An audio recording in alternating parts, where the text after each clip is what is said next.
You're listening to the #1 podcast for oil and gas professionals.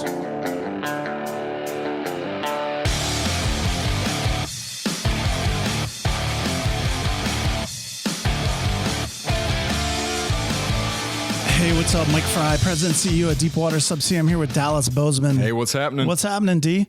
And before we get started, I want to drop something to you real fast. We're going to be giving away instruction. We're going to be giving away some awesome Yeti prize packs.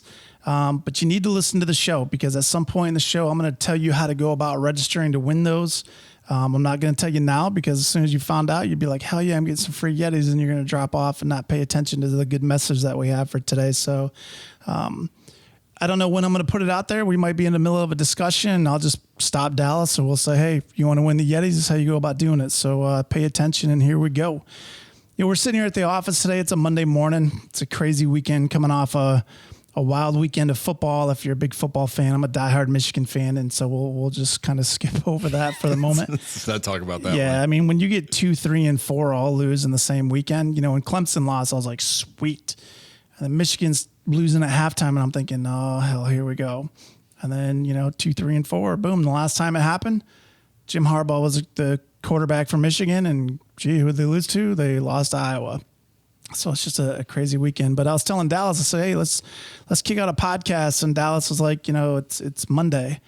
And I was like, yeah. I said, you know what Foreigner says about a Monday, right? And It was a Monday, a day like any other day. I left the small so why not? It's just a Monday, day like any other day. So coming off a crazy weekend of sports, coming off a crazy weekend of protesting and all this drama. And what I think is interesting is, Dallas and I have been talking about it, and obviously everybody's been talking about it, but it amazes me what people actually think they're going to get out of it. I talked to a parent of one of the boys I used to coach lacrosse with over the weekend, and she's actually had family members say, don't talk to me anymore. One's a Trump, one's a Clinton, and it's like, I can't believe you're even in my family. Like, really? I mean, so you have a difference of opinion on who should be the president of the United States, and for a group of people who are supposed to be the uniters, holy smokes. I mean, it's crazy, not turning this into a political talk, but it's just crazy how far we've fallen off.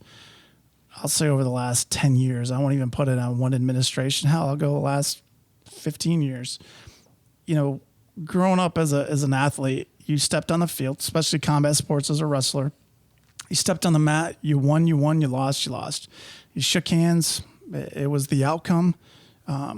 What's going to happen now? Someone's going to run for, class president of their high school and not going to get the votes. And so they're going to sue the school because the election didn't go the way they thought it should. And that's unfortunately where this world's coming to. I don't like the results of the outcome, and I'm going to protest it until I get my way.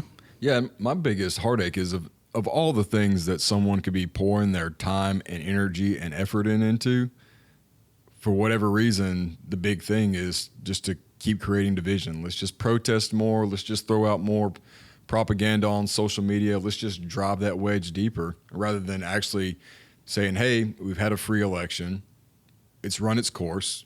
We have a president-elect. Let's start coming together and rebuilding the country and moving in the right direction. But everybody has their agenda. What you have to look at now is, what is this going to turn into? If you keep allowing this to happen, look at the taxpayer dollars that are being lost. The schools that have all this state funding going into them, and they're directing it into these offshoots for these safe spaces and things that are actually not providing any value at all. So, not only something as serious as a political world, but just look at the football teams that played this weekend and lost. We teach in the critical thinking part of our courses that you have to have prior planning. You have to look at the consequences of your actions. You have to go beyond that next level and see what the secondary, tertiary effects are going to be. Well, not heading off some of these protests and nipping it in the bud in the beginning, that's no different than a team overlooking what should have been a cupcake going into the playoff season. I know. I think it happens all the time. I mean, that's why I talk about, that's why you play the game, right? I mean, you play the game to see who the winner is going to be. And, getting away from the politics of it, I think it's interesting, even with the new Bessie rule, there are a lot of people today, and I say people, it could be organizations, could be people within organizations who are trying to, I'll call it fight the rule or challenge the rule. hey, look, it's in black and white. This is what Bessie says. We're talking about the federal government. And I still talk to a lot of what I'll say my peers in the industry who are like, well, no, I don't agree with that. I don't care if you agree with it or not. Bessie said this is the way it's going to be. And you have two choices. You can either follow it or you can take the ink. And I think where the big issue comes in is a lot of people today think the louder they get, the more they'll be heard. Where a lot of times the louder they get, the faster you get shut off. And I think if you really look at the big picture, like you talked about with the critical thinking class, I've seen companies argue for 2 hours over a 10-minute test. And it's like, you could have done the test multiple times in the amount of time we sat here and argued. But they want to make their point heard so much that it's like, there's nothing that you can tell them that's going to change their mind. But after that 2 hours, they still end up doing it. Like I always tell my kids, look, we can talk about you cleaning your room all day. Sooner or later, you're going to clean your room. So you can either go and do it, or we can sit around and piss and moan at each other, and then dad's just going to get madder and you're going to get grounded all over the fact that you just didn't want to clean your room. Yeah, that actually reminds me of a story from back whenever I was serving in Afghanistan. There was a house on the outskirts of a village that was completely out of the way of where we were going. But either way, some guys got hurt in the house, and the commander came to me and said, hey, I want you to go clear that building of everything inside of it. I said, yeah, roger that, sir, no problem. But just a question before I put me and my men out in front of there and go to clear this. What's our purpose? And he goes, well, we want to build the road through it. I said, well, sir, that's not the way the road's going. The road's going to the north. That's complete opposite direction. And he said, well, I want to be sure we make a point. And I had to object to that because I said, listen, sir, I'm not putting my men in danger but just because we want to make a point. It's something, in my opinion, at that point, that is something so far outside of what is necessary for someone's life that you would put your pride and your anger above somebody's well-being. So I think you see that a lot in today's society now, where it's not necessarily what the right decision is. People are so prideful that they want to come in and go, you know what, I'm not going to be showing up here, so I'm going to puff my chest out and make a statement rather than doing what's best for myself, my company, my people. Yeah, that happens in the leadership portion of it too. I've seen it offshore where the junior guys are trying to say, hey, look, this is the best way to go about doing it. And unfortunately, the seniors, especially from a subsea standpoint, don't want to hear anything about it. And they go, okay. And then you kind of get him off to the side and say, well, hey, look, why didn't you explain your point to it? And he's like, screw him. If he gets hurt, that's on him. And I'm like, could you really go back to your room tonight knowing that you could have prevented it from happening? And the guy at the time was like, I don't care. He wants to prove his point. Let him prove his point. And if it costs downtime, if it costs, an incident potentially happening, as long as it doesn't happen to me, I don't care. And I think it's unfortunate that happens, but that's where that advanced leadership training comes in, is really, being able to manage up and manage down and understanding you as yourself, as a leader, where you're vulnerable and where your ego really sets in.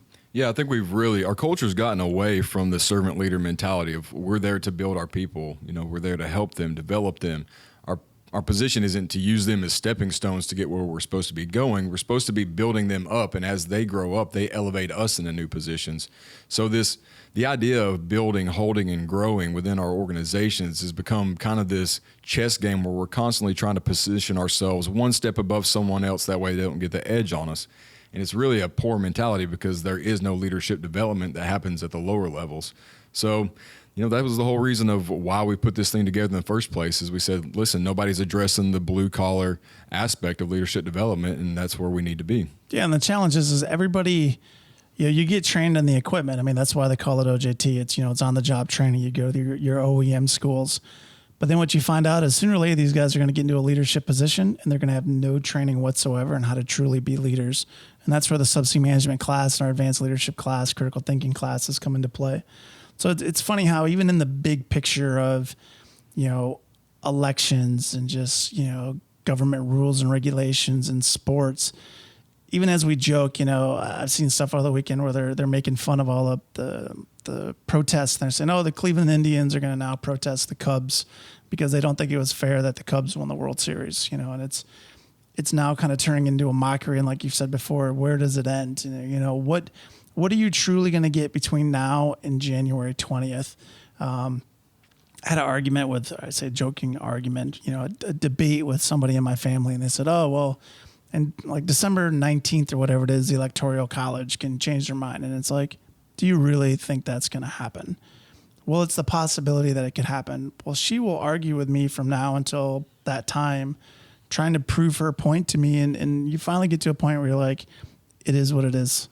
You can follow the rules and regulations. You can accept the nomination of the president. You can accept the new Bessie rule. I mean, if you don't want to accept the Bessie rule, go drill somewhere else. If you don't like the Norwegian, Norsock rules, then don't drill in that region.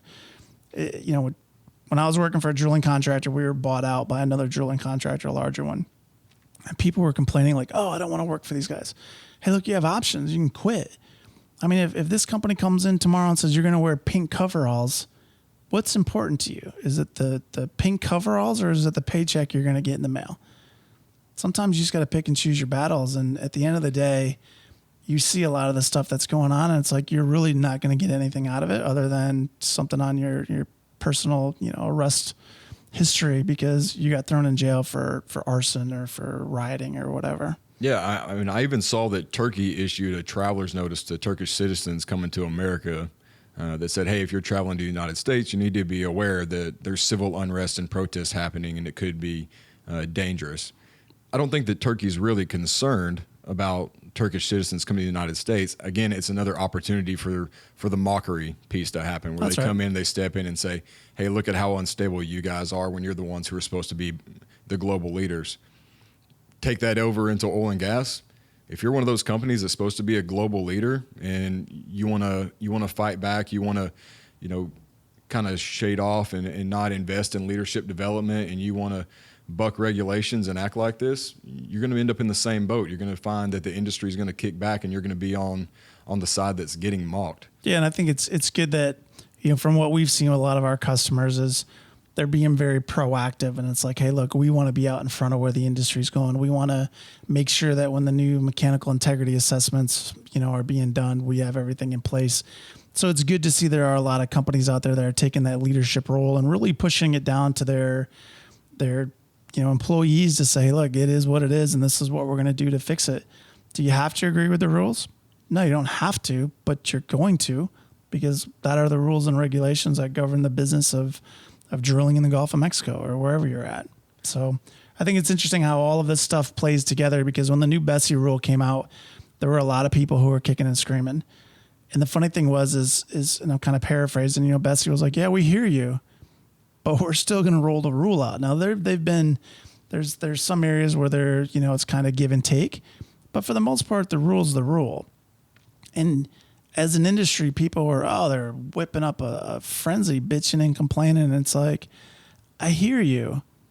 And it's almost like they want to come in with a trump card to go, you do realize that we are the federal government. It's not like we're just some organization sitting over here in the corner. We're the federal government who's making sure that operations in our, outer continental shelf is safe and protecting the environment and the people that they're working at. Yeah, and so it reminds me, this weekend my son had a football game, right? And his team's on the field. They break the huddle with 12 men. It comes off. The ref on the sideline doesn't call it. They let them get away with it. The very next play, kid on the opposite team holds. So one of the coaches jumps at the ref and says, are you not going to call that holding call? He's been holding all game, and he starts going off. The ref turned around and looked at him and he goes, what, do you want me to call that, or do you want me to call you for breaking the huddle with 12 guys? He's like, listen, coach, you can pick your poison. That's right. It's not much different, in the Gulf of Mexico. There was an incident. We have to be aware of that. And because of that, there's ramifications and there's regulations in place to prevent that from happening again. So pick your poison. Do you want to go out and gripe and complain about the new regulations?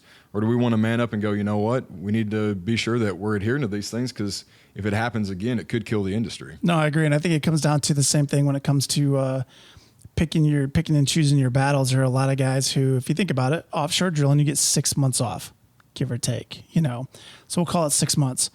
And during that 6 months off, your organization is going to want you to take some training courses. Now, I've been there and listened to guys go, well, this is BS. I'm in my off time. You do realize you get 6 months of vacation a year.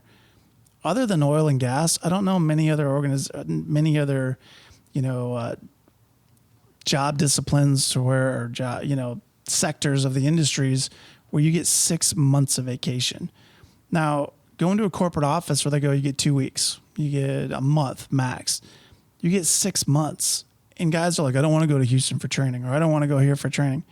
Well, then when it comes time for promotion and you don't have your training matrices filled up, don't bitch and complain. And that's the thing that I think is interesting is when you want to bring new courses to the industry, like what we've been doing here at Deepwater Subsea, you try to look at courses that are going to add value. And that's why it's exciting when we get those feedback forms that talk about, hey, it's the best course I've ever taken. It's the greatest, use of my time that I've ever had in a classroom. And the reason for that is because we don't want the butts in the seats. We want the minds in the classroom that can be able to take the information and go back to work and actually better the industry. Yeah, no, that's exactly right. So, as Donald Trump would say, tell me about these huge Yetis. Huge Yetis. So if you want to win or be, in the running to win the Yetis, what I need you to do is we're going to post this podcast, or you might hear it on iTunes or Stitcher Radio or some of the others. Go to our Facebook page, Deepwater Subsea. When you see it, I want you to post in the comment section about why you deserve a Yeti for Christmas. Hashtag it Yeti Christmas. What we're going to do is we're going to pick randomly a handful of people, and we will contact you and we will send you a Yeti prize pack. Now we're talking about the 30-ounce Yetis. We're talking about, what are they, tumblers, the smaller 10-ounce ones. Yep. And we're even, it's Monday afternoon, going to be throwing in some Yeti 45 coolers. So highly worth the investment of your time to jump on over to our Facebook page. Tell us why you deserve one. We've been doing this for the last couple of years. It's worked out really good. Matter of fact, over on our LinkedIn page, this thing's it's basically promoting itself. I mean, it was like, oh, it's that time of year again. Great. We're going to start sharing your stuff. And I think it's good. It's good to give back to the industry. These are all Deepwater Subsea Yetis, have our logo on it. It's fun to be able to give back. It's different. I think too many companies, too many organizations today are like, give me, give me, give me. For us, it's let's give back to the community, donating to charities and a lot of the other stuff we do. So if you want to win some huge Yetis, as Dallas would make the point, jump on over to our Facebook page, Deepwater Subsea. Drop in the comment section below why you deserve a Yeti for Christmas, whether you've been naughty or nice. And, nice is better than naughty because I don't want to have to read those comments. But right. And hashtag it Yeti Christmas and then share it, because at the end of the day, the more people that see it, the more we're going to give out and the more we're going to choose. So right now, between now and Christmas, we're probably looking at, 10 to 15 packs. So don't think this is a one and done, but at the same time, don't wait for another podcast to try to catch up on it, because this might be actually the only podcast we do it on. So that's right. It's good that you're listening to this one if any of them that we do. So what else? What do we guys got on the schedule, Dallas? I think one thing we want to do was just kind of make an announcement that starting up this spring again, we're going to be diving back into our advanced leadership expeditions, where we're going to go out and take these leadership development skills out of the classroom, kind of into a more challenging environment. And again, we're partnering with Impact a Hero, one of the great Houston-based veterans organizations, and we have a potential donor that we're going to go check out that's going to offer up some land for us to use out in the San Antonio area. So we want to go check that out. And, it's just another opportunity for us to give back to our veterans. But for everyone who comes in and attends the leadership development course on the oil and gas side, portions of that fund will be going into the veterans advanced leadership course. And that course for the veterans is designed to get them back on their feet. These are guys who have not only physical disabilities, but post-traumatic stress disorder, cognitive disabilities. They're looking to get back into an industry, get back on their feet, and we want to give them the tools to make them successful. So for everything that you guys invest in us, you'll be getting great training, and the money that you provide, portions of that will go to benefit them and get them on their feet as well. No, that's an exciting thing. And I think another thing that's really good is, you had the expedition last year up in Wyoming. Impact a Hero this year is going to go looking to stay here in Texas, but we might also run the advanced leadership course again next, I guess it'd be summer, end of the summer, back up in Wyoming. It's definitely not as temperature wise, definitely different. But I mean, tell us a little bit about what that was like this past year with the guys. Oh, the guys absolutely loved Wyoming. So we go up. We're just about 30 miles south of Yellowstone, flying into Jackson Hole, Wyoming, and then making the trip up. But we spent 4 days up there. We packed in on horseback and mule, set up our camps. Weather was amazing. I mean, we're talking highs in the upper 70s, lows in the mid 40s, sometimes low 40s. But man, just immaculate August weather. Trees are starting to change color. We got to go up there, and man, we spent some really good quality time, not only diving into the leadership material itself, but we did some challenging stuff. You know, we worked on people breaking out of those comfort zones. You know, they think they have certain skill sets and they're only good at one things. We challenged them in environments that they haven't been in and they haven't been exposed to. So, you know, pitching wilderness cook tents and building fires, and then going out and challenging them to catch their dinner, you know, go out and do some fly fishing. Guys had an absolute blast, said it was extremely beneficial. Great life lessons learned, great conversation, great camaraderie. I mean, it is a special, special time of year up there, and it's a special event to get to be a part of. And I think the good thing about it is, you know, trying to think outside the box is, speaking of guys hating to come to class, you know, it's like, I don't want to go sit in a class for 3 or 4 days. Great. Instead of flying to Houston, you're going to fly to Wyoming. You're going to pack out into the mountains, and you're going to go get your leadership training out in the mountains. Still get the same certificate, still get the same, you know, content. The difference is you're not sitting here in our classroom in Katy. You're actually out in the wilderness, getting out there in the outback and doing things to really, like Dallas said, challenge yourself as not only as an individual, but as a leader as well. Yeah, it was, like I said, absolutely unbelievable trip. I had one of the best times of my life leading those men up there and then watching them develop and change and overcome some of those barriers that they thought they had. And I tell you what, just a really special time. And I'm so looking forward to doing that again this coming year. No, it'd be good. So kind of wrapping it up, you know, it's a Monday, day like any other day. You know, it's important to really challenge yourself and think outside the box. I mean, it's too easy to get wrapped up in the politics and the BS of day-to-day drama. But if you really think about what it is that's important to you, what's important to your organization, what's important to your team, and keep everybody focused, because it's too easy to turn on the TV, turn on the computer, and the next thing you know, you're in the cesspool, which is, you know, the mainstream media. I think it's important. I think it's important to, you know, kind of detox and just break away from it, and especially when you're out there with your organizations, and understand that everybody has a difference of opinion. And unfortunately, it's a very toxic, you know, almost caustic topic at the moment. And unfortunately, it's one of those, like, the way I always look at it is, if it's not going to bother me on the 1st and 15th, then I'm not gonna let the drama, you know, come into my world. But it all comes down to, how do you control it? And unfortunately, some control it better than others. So if you find yourself getting into those moments where you're getting pulled down, just walk away, because it really, no matter what you do, nothing's going to change. January 20th is coming.